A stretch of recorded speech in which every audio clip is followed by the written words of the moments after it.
عورت کی قسمت کا انحصار اس کی خوبصورتی یا تعلیم پر نہیں ہوتا، بلکہ اس کی زندگی میں شامل ہونے والے مرد پر ہوتا ہے۔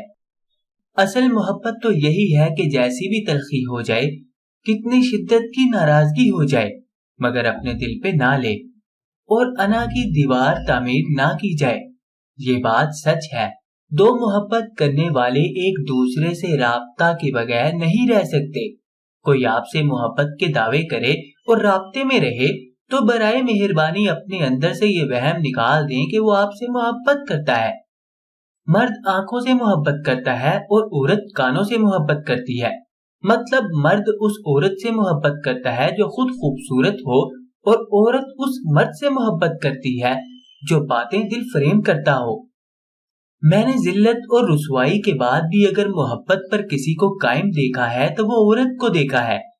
عورت کو ہمیشہ ایک عقل مند مرد پسند آتا ہے جو زندگی کے معاملات میں اس کا ساتھ دے، کیونکہ نادان اور چنچل مزاج تو وہ خود بھی ہوتی ہے۔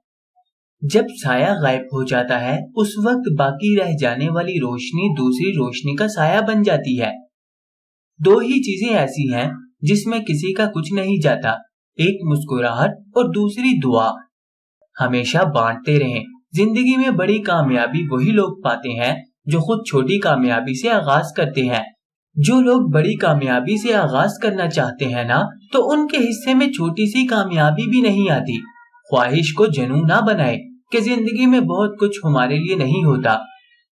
جون ایلیا نے غلط کہا یا پھر سچ؟ کہتے ہیں کہ عورت کبھی بھی مرد شناس نہیں رہی، ہم سے دھوکہ کھا کر مخلص مرد کو دھوکہ دے کر اپنا انتقام لیتی ہے۔